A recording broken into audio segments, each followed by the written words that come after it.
Gallery 0. The archive questions itself. Welcome back to the archive.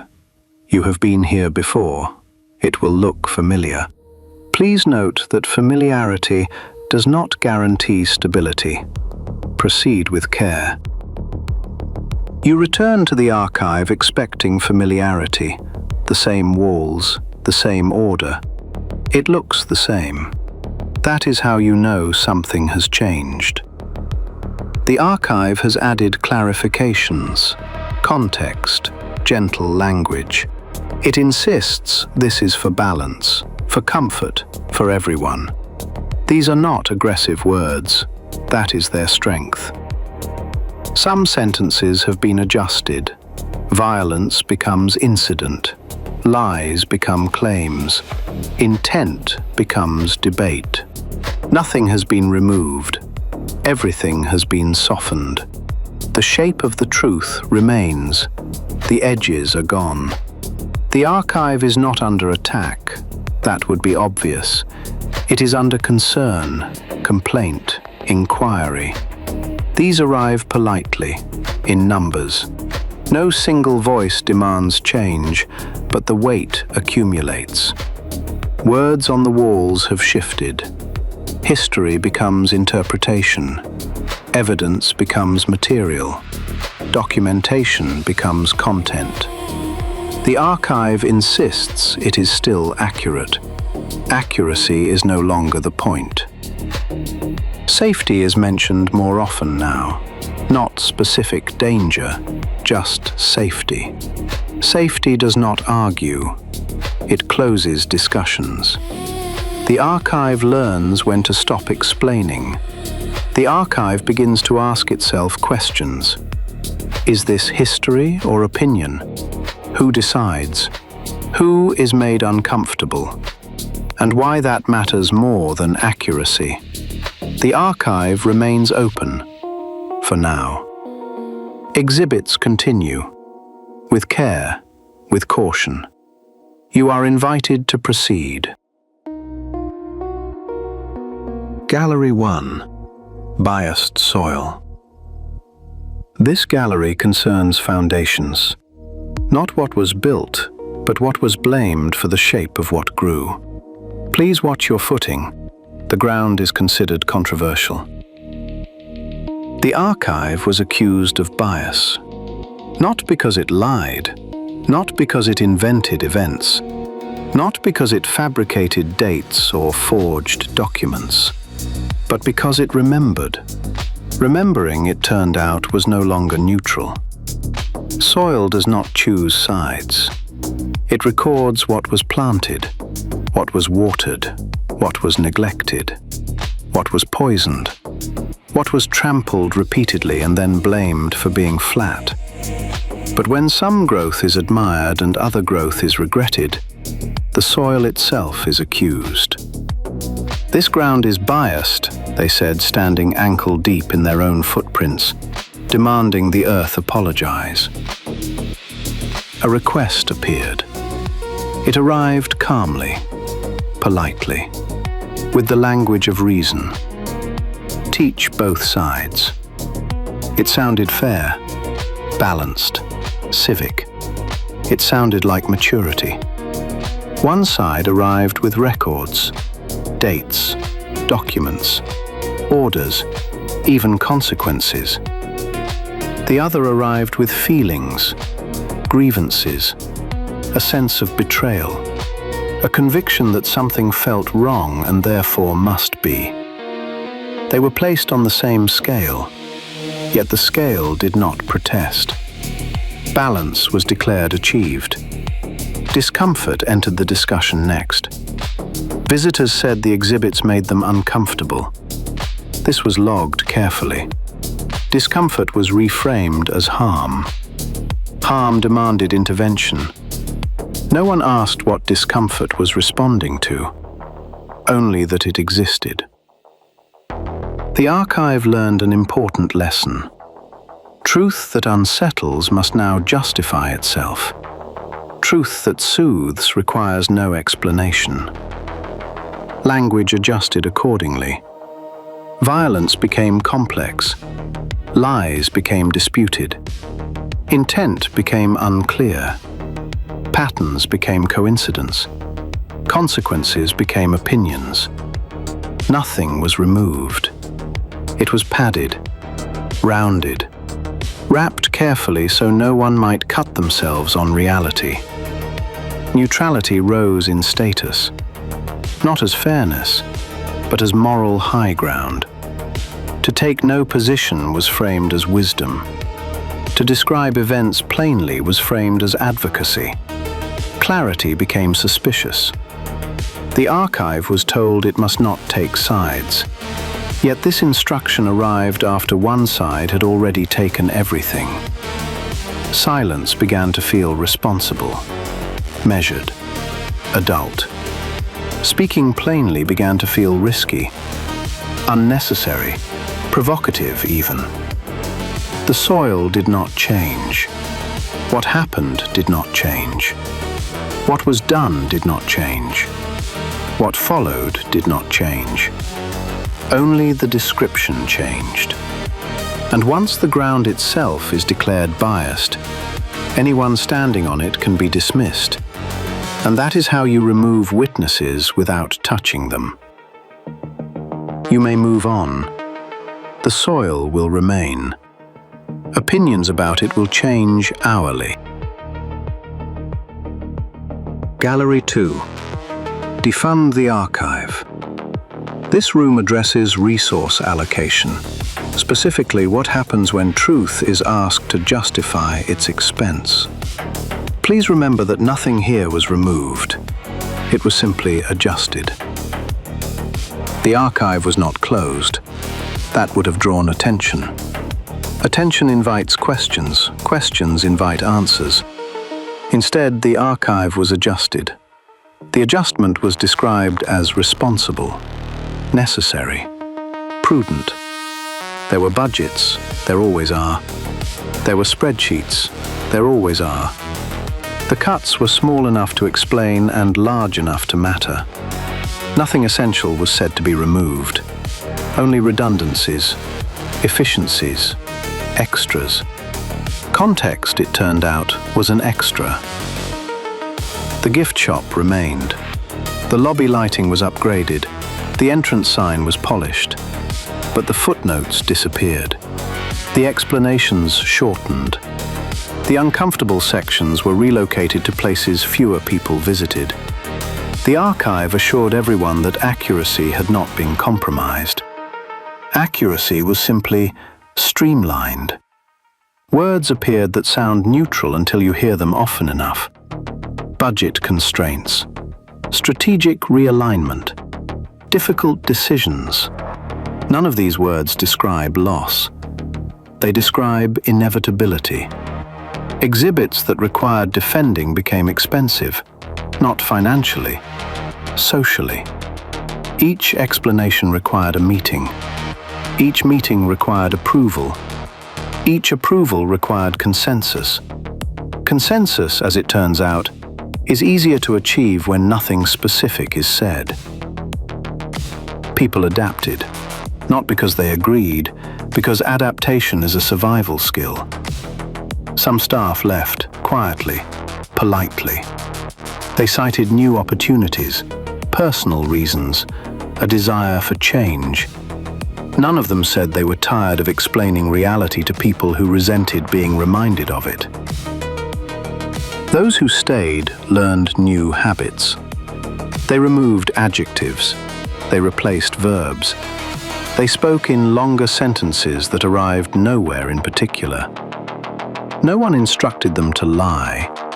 They were simply encouraged not to complicate things. Responsibility was redefined. It no longer meant accuracy. It meant stability. It no longer meant truth. It meant avoiding complaints. The archive began to prize calm. Not clarity, just calm. Exhibits that passed quietly were considered successful. Exhibits that provoked discussion were reviewed. Discussion was not forbidden. It was discouraged through scheduling. The archive continued to function. Doors opened, visitors arrived, tours proceeded. From the outside, nothing appeared broken. Inside, something important had shifted. Silence was no longer a failure. It was efficient. Speaking plainly now required justification, budget, time, energy. Silence required none. This was framed as maturity, as professionalism, as stewardship. Silence, everyone agreed, was the sensible choice. And when silence feels sensible, it spreads quickly. Not through fear, through reason. The archive thanks you for your understanding. Your patience has been noted. Please continue. Gallery 3. The Wall of Lawsuits. This gallery contains correspondence. Concerns were raised. Clarifications were requested. No accusations were made. None were required. The first letter arrived politely. They always do. It expressed concern, requested clarification, suggested a review of language that might be interpreted as misleading. It did not accuse, it did not threaten. It simply asked questions that required answers. Then another letter arrived, and another, each one calm, measured, professional. None of them demanded removal. They only suggested revision. The archive was told this was normal, routine, part of engagement. Engagement, it turned out, is indistinguishable from pressure when it never stops. The letters multiplied. Some came from organizations, some from individuals, some from people who had never visited but felt strongly nonetheless. Each letter required a response. Each response required time. Lawsuits did not need to be filed to be effective. They only needed to be possible. Law began to behave like weather, always overhead, always threatening rain. You do not argue with weather. You plan around it. Meetings changed, not in tone but in length. Sentences grew longer. Statements acquired qualifiers. Claims were softened until they resembled apologies for having existed. The goal was not to be right. The goal was to be safe. Defending an exhibit now required resources, time, money, legal review. Truth became expensive. Silence did not. The archive assured itself that this was not censorship. No one was being told what they could not say. They were simply reminded what saying things might cost. The letters began naming people, not departments, not institutions. People. History is always easier to challenge when it has a return address. Some staff were advised to consider personal exposure. Others were reminded that legal protection has limits. No threats were made. None were necessary. The lesson was absorbed quietly. Emails softened. Language drifted. Certain topics were delayed until later reviews. Later became indefinitely. Meetings ended faster. Not because issues were resolved, but because no one wanted to be the last person on record disagreeing. Silence took on a new quality. It was no longer sensible. It was protective. People stopped asking what they were allowed to say. They asked instead what was worth defending. The answer changed. The archive remained open. Exhibits remained visible. Tours continued. Nothing was banned.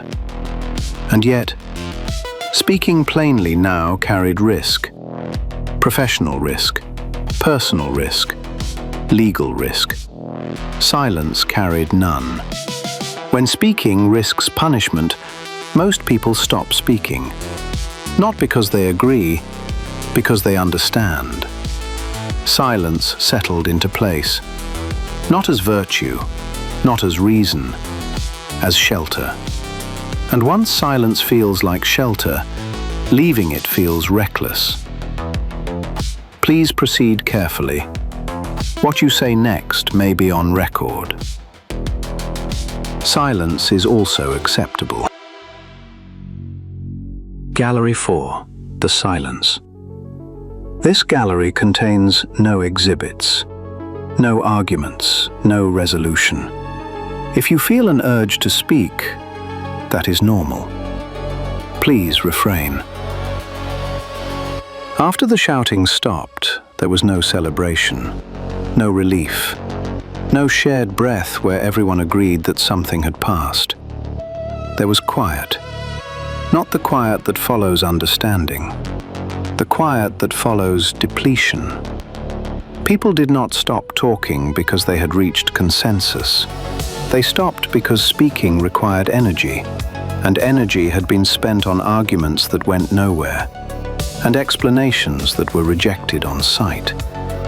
Silence arrived first as rest, a pause between sentences, a moment where no one corrected anyone else, a decision not to engage. At first, it felt merciful. Silence became a way to get through the day, through meals that already carried tension, through work days where nothing was resolved but everything was monitored, through conversations that felt one misplaced word away from fracture. Silence was not chosen because it was right. It was chosen because it was survivable. New phrases appeared, soft phrases, careful phrases, phrases shaped like wisdom. Let's move on. Let's not dwell. It's complicated. Both sides made mistakes. These phrases sounded mature. They sounded reasonable. They sounded like the voice of someone who had seen enough conflict and decided to rise above it. They were also very effective at ending conversations.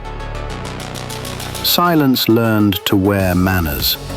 Rooms developed rules without ever announcing them.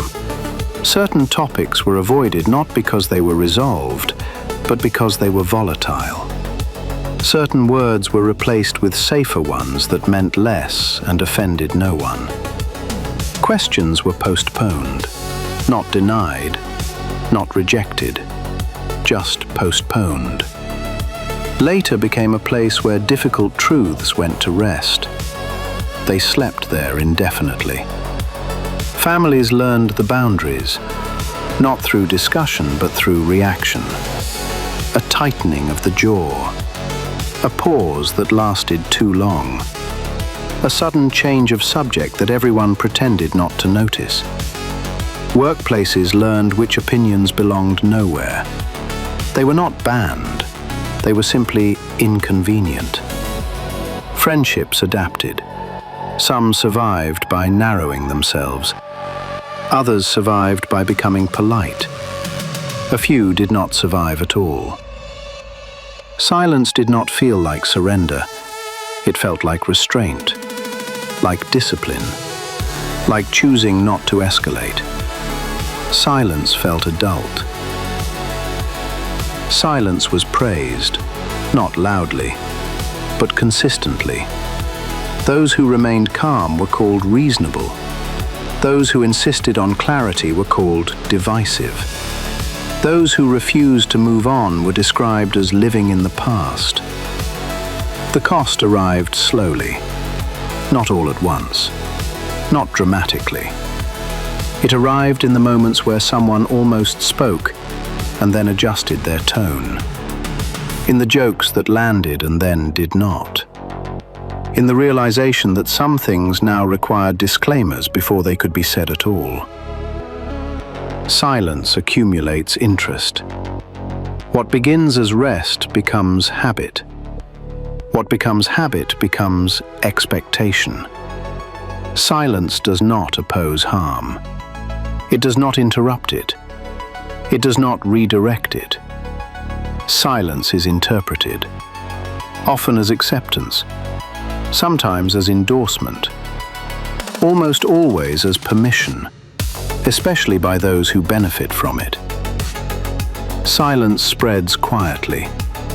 It does not announce itself.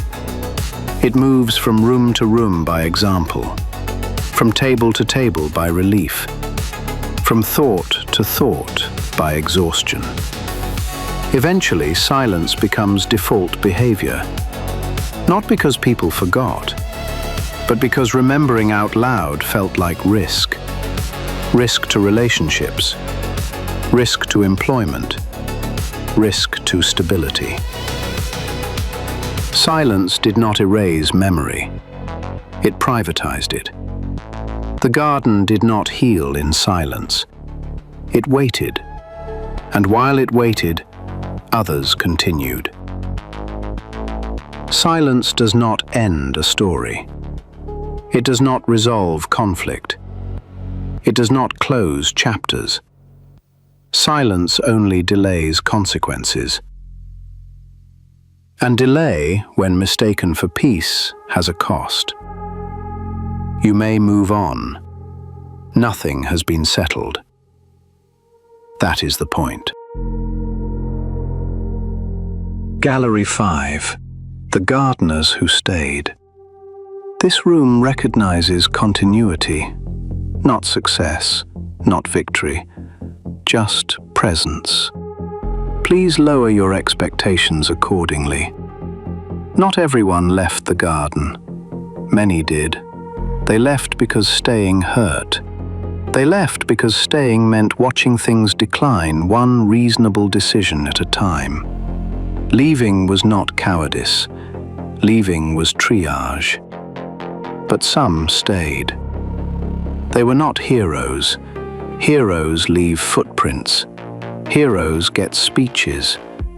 These were the people who stayed behind after the speeches ended. They stayed because someone had to remain present, not to protect the garden, just to notice what was breaking. They became very good at noticing. They learned the sound a rule makes when it stops being enforced. They learned the feeling of a boundary moving without anyone admitting it moved. They learned to say things like, "Well, that's new," and mean this should never have happened. They stayed because if everyone left, no one would remember how far things slid before anyone noticed. They did not stay because they believed things would improve. They stayed because absence creates its own kind of damage. They learned restraint. Not the kind that looks noble, the kind that looks like waiting until something is undeniable before pointing at it. They learned when to speak, and when to watch with a look that said, "This will matter later." Sometimes they laughed, quietly. Not because anything was funny, because acknowledging how strange things had become felt safer than pretending they were normal. They joked about what would fail next, not as a wish, as a way of preparing. They learned which losses were survivable, and which ones meant everything after would be different. They adjusted their expectations, not downward, sideways. They learned to measure time not in progress, but in outcomes narrowly avoided. Another day without escalation, another decision postponed, another disaster that did not quite arrive on schedule. They learned to say, "At least it wasn't worse," and mean it sincerely. They did not expect gratitude. They expected deterioration with occasional pauses. Sometimes the pauses were longer than expected. They did not save the garden. They did not reverse the damage. They did not stop the losses. They slowed the collapse. They kept enough structure intact that when others returned and asked how this was allowed to happen, someone could answer without guessing. Staying did not make them strong. It made them familiar. Familiar with endings. Familiar with denial. familiar with the sound of people realizing too late that something important was already gone. Some days they wondered whether staying had been a mistake, whether leaving would have been cleaner. There are no clean choices once things begin to fall apart. They stayed anyway. The gardeners who stayed did not prevent disaster. They made sure it was seen. They kept the lights on long enough for others to understand what the dark actually looked like. That work is not inspiring. It is not celebrated. It is not even remembered clearly. But without it, everything that follows rests on denial. The garden owes them no monument. It owes them truth. The gardeners remain at their posts. They will not be acknowledged again. Please continue.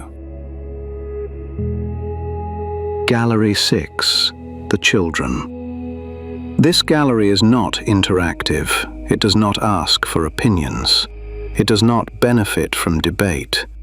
If you feel defensive, that response has been recorded historically. The children were there the entire time.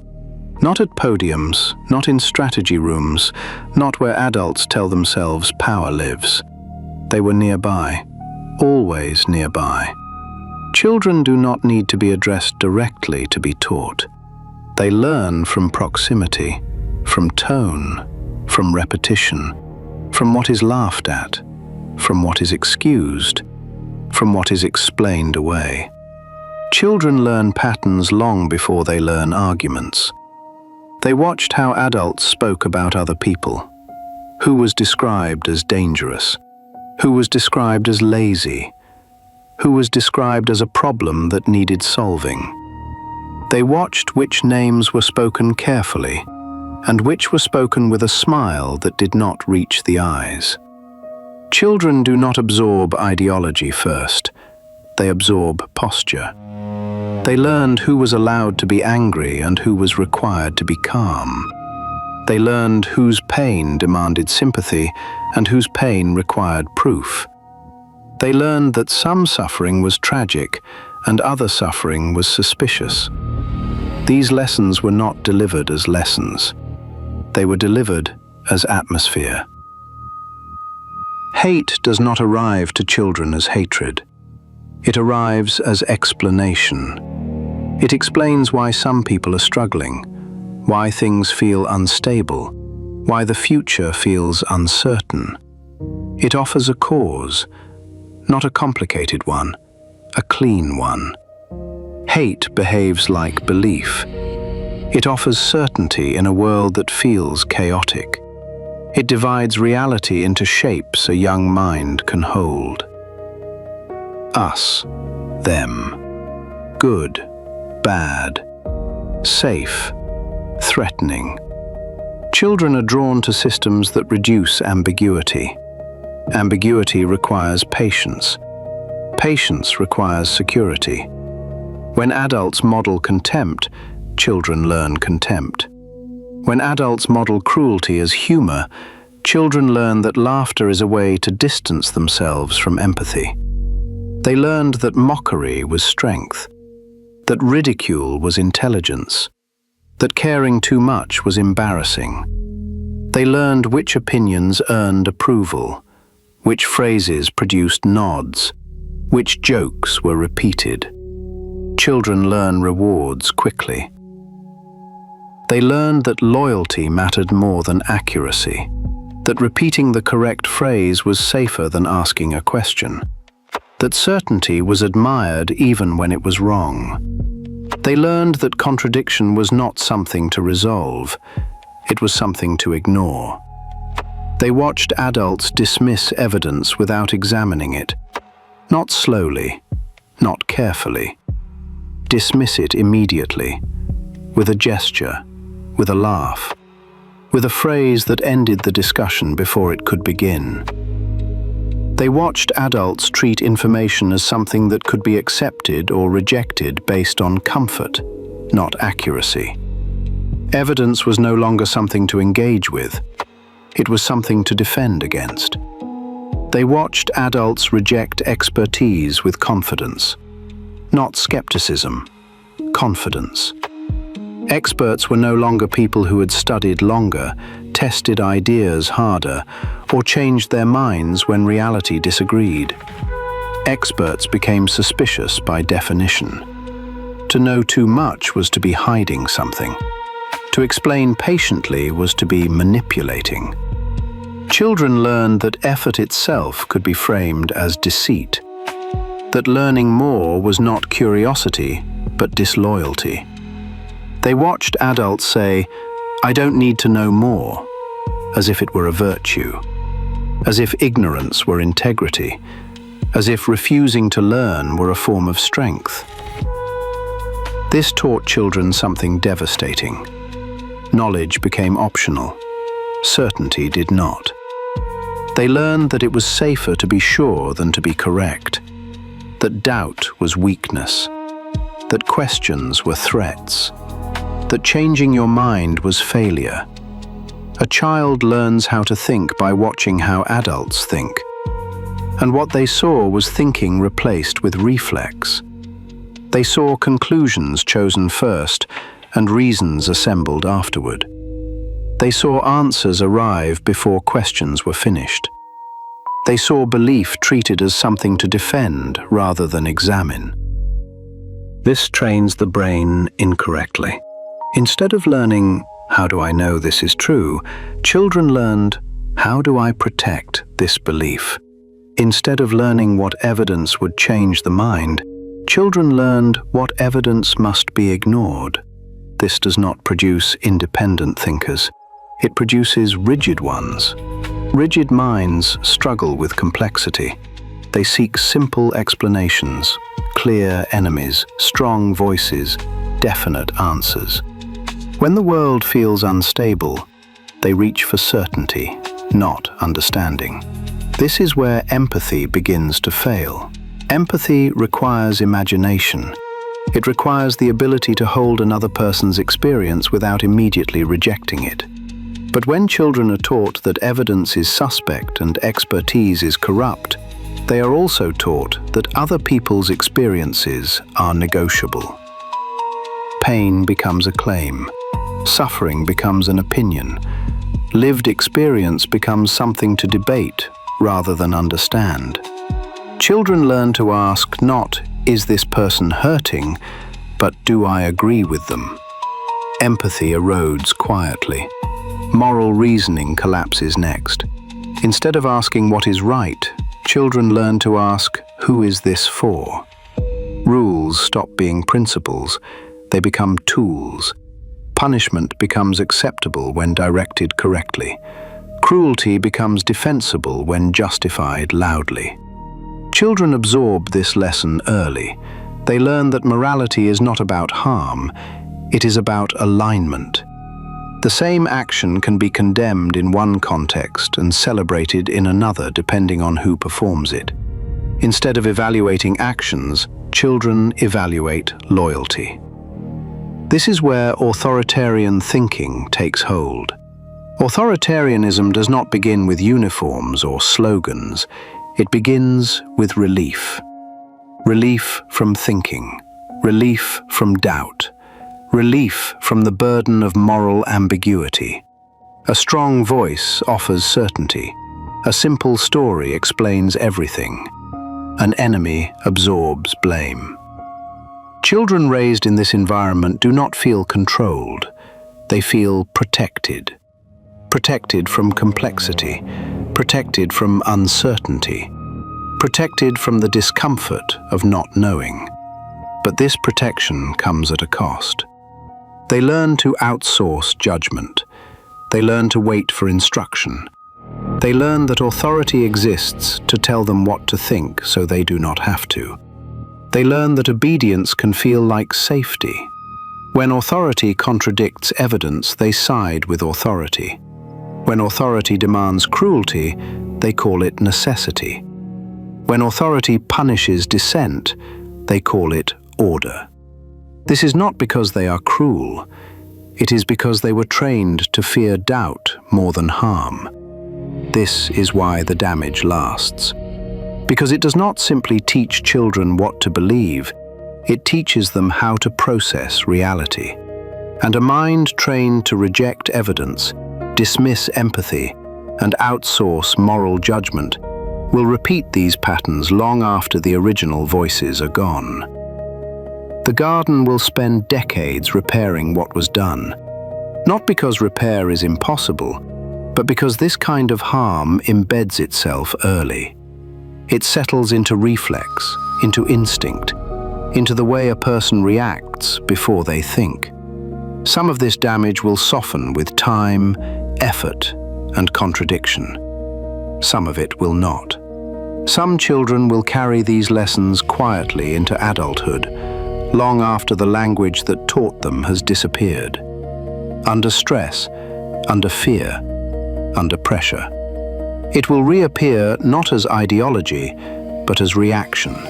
Not as belief, but as certainty. This is not a failure of repair. It is the reality of early learning. What is learned before critical thinking arrives is not erased by explanation alone. That is the inheritance. And it was learned before they were old enough to refuse it. The children were there the whole time. They are still here. They are carrying what they were shown. Whether anyone intended to teach it or not. There is no alternative interpretation available here. You may proceed when ready. Gallery 7. The repair. This corridor concerns processes. They are ongoing. They are unsatisfying. They do not resolve cleanly. Please adjust expectations. After the damage was named, people asked what came next. This question was asked urgently, then repeatedly, then with frustration, preferably with a deadline, preferably with a single action item, preferably with something visible, satisfying, and fast. Repair did not cooperate. Repair did not arrive with banners. It did not announce a new era. It did not feel like progress. It felt like standing in a room that had been on fire and realizing most of the work involved cleaning soot out of places no one looks. Repair begins with disappointment. Not moral disappointment, practical disappointment. The realization that nothing dramatic happens after you tell the truth. No credits roll. No one claps. The room does not feel lighter. It feels quieter in a way that is slightly uncomfortable. This is because repair is not catharsis. It is recalibration. Psychological repair does not feel like healing. It feels like friction. It feels like catching yourself before saying something familiar and realizing you do not know what to say instead. It feels like pausing. Pauses are unpopular. Repair asks for behaviors no one practiced during the damage. Curiosity, tolerance for ambiguity, the ability to sit with not knowing without immediately filling the space with certainty. This is not instinctive. The brain dislikes uncertainty. The brain prefers stories that resolve quickly. Repair refuses to resolve. People are often disappointed by this. They were promised change. They receive process. Repair introduces concepts that sound suspiciously boring. Boundaries, reflection, accountability. These words do not trend well. They do not chant easily. They do not fit on signs. They do not provide dopamine. Repair is slow because it involves unlearning. Unlearning is not the opposite of learning. It is heavier. Learning adds structure. Unlearning dismantles it. The brain resists dismantling structures it already invested in. Repair requires repetition without reward, modeling without applause, correction without humiliation. It requires adults to say things like, "I was wrong," without theatrics and without demanding forgiveness as a response. This is deeply unsatisfying for people raised on punishment as resolution. Repair also requires adults to tolerate children asking uncomfortable questions and not rushing to shut them down. It requires responding with, "That is a good question," instead of, "That is inappropriate," or "That is not how we talk here," or "Shut up." Repair is not neutral, it is active. It requires effort every time the old reflex appears and asks to be reused. The reflex does not disappear, it waits.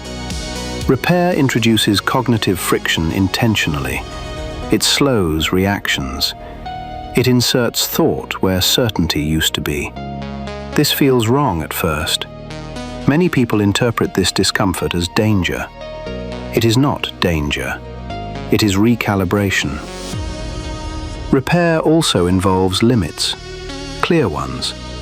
Children need to see adults say no to cruelty without excitement and without debate.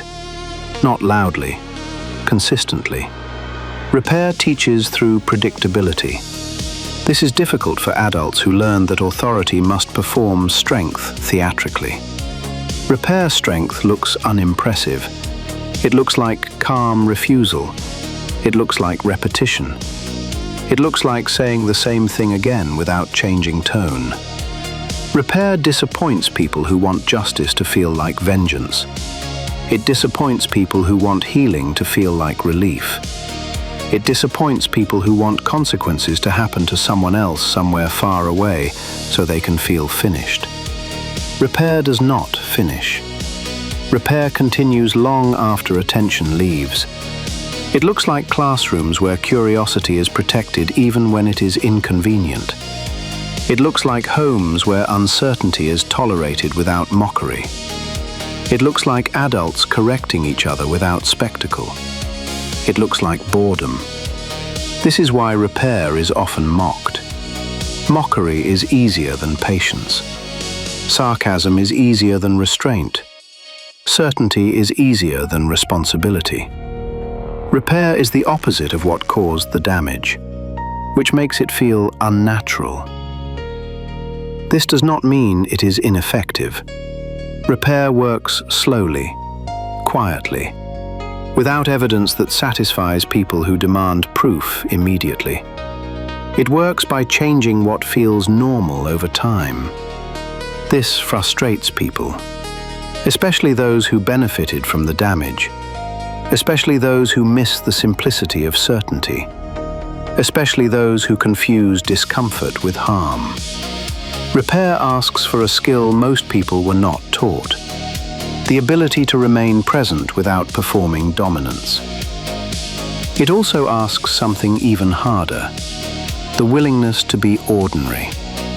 Repair does not make heroes. It makes environments less hostile. It makes thinking safer. It makes empathy possible again. Not mandatory, possible.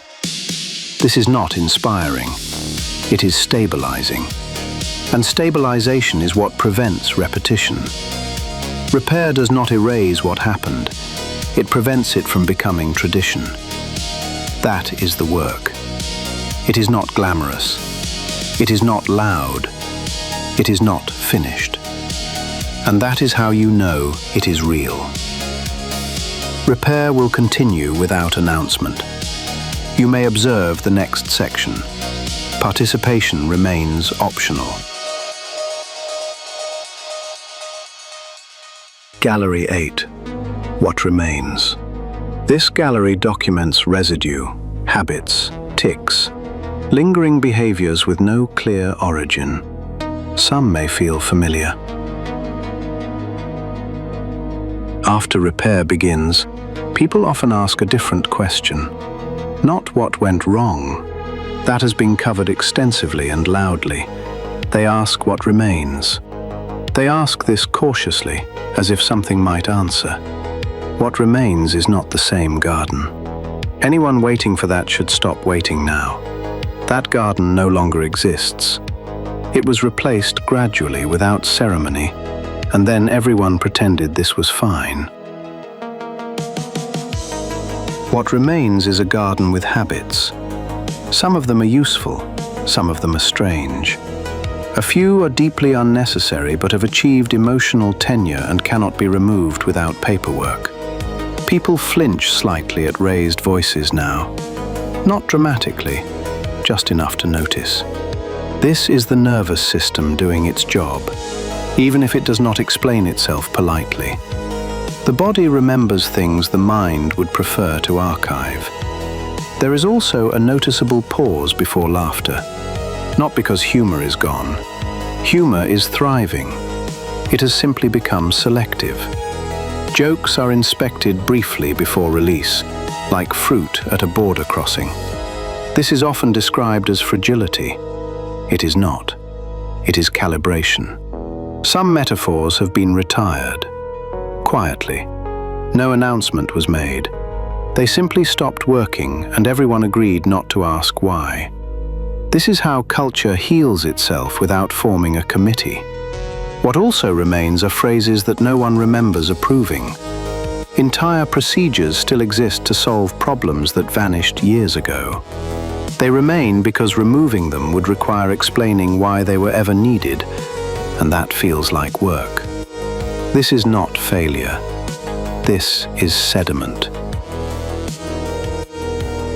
People still argue, but differently. The arguments are less confident. This bothers some. Confidence used to do a lot of heavy lifting. Now it must share space with evidence, which is inconvenient and slower. Sarcasm returns first. It always does. Not the sharp kind meant to wound. The observational kind. The kind that points at something broken and says calmly, "Well, that seems inefficient." This is a good sign. Absurdity also returns, not as escape, as recognition. The ability to notice when reality has become strange again and say so without immediately forming a movement. There is still mistrust. There should be. Trust that returns too easily was never trust. It was habit. Trust now arrives with conditions and a clipboard. This is annoying but healthy. Children notice this change. They ask different questions. They are not satisfied with because anymore. This is exhausting for adults and excellent for the future. What remains is not certainty. Certainty caused several of the fires. What remains is something less exciting. Curiosity, boundaries, a shared understanding that shouting does not count as thinking. Some people miss the old simplicity. They say things were clearer then. They are correct. Simplicity is always clearer. That does not make it useful. The garden still has problems. New ones. Some old ones wearing different hats. This is normal. A functioning system does not eliminate conflict. It contains it. And sometimes, late in the day, someone will say something genuinely ridiculous with complete sincerity, and everyone will pause, look at each other, and then laugh. Not cruelly, not nervously, with recognition. This is progress. The monk recommends enjoying these moments. They do not last forever. They do, however, indicate that the mind is flexible again. What remains is not perfection. What remains is the ability to notice nonsense and name it without worshipping it. This is enough to continue. You are encouraged to notice what follows you out. Please do not attempt to catalogue it. That never works. Final gallery. What you do with it. This is the final gallery. There are no artifacts, no staff explanations, no suggested conclusions. This is where the tour ends. There are no more displays, no more diagrams. No further context panels explaining what you should feel about any of this. If you are waiting for a conclusion, you are already holding it. You have seen how damage happens, not all at once, not with intent, through habits, through incentives, through silence that felt reasonable at the time. You have seen what it does to systems, to language, to children, and to the parts of the mind that decide what is normal. Nothing here required villains. That is the uncomfortable part. Most of what mattered happened in ordinary moments, in tone, in repetition, in what went unchallenged because challenging it felt tiring or impolite or pointless. This is how things persist. Not through force, but through familiarity. There is no mirror in this room. That would be unnecessary. You brought one with you. You use it every day. The question is not whether you recognized any of this. Recognition is easy. The question is what you normalize next. What you excuse because it is easier. What you repeat because it sounds familiar. What you repeat because challenging it would demand effort you choose to withhold. The future of the garden remains unwritten. Pens are available near the exit. So are erasers. Choose carefully. The tour has ended. The responsibility has not. Exits are clearly marked.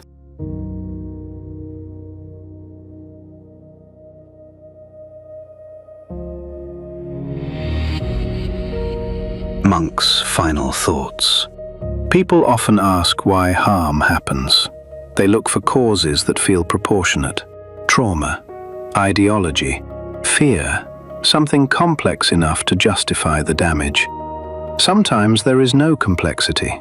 Sometimes harm happens because it can, because there was no resistance, because silence was cheaper than intervention, because nobody stopped it early when stopping it would have been awkward instead of dangerous. Evil does not always need belief. It does not always need rage. It often only needs opportunity and permission, granted slowly, one reasonable decision at a time. The uncomfortable truth is that most harm is not committed by monsters. It is committed by ordinary people who discovered they could and just kept going. That is why attention matters. That is why interruption matters. That is why small refusals matter long before large ones are required. Evil is rarely impressive. It is repetitive. It is boring. It is efficient. And it relies on people assuming someone else will stop it. That assumption is how it survives. If you have reached the final exit, what leaves with you matters.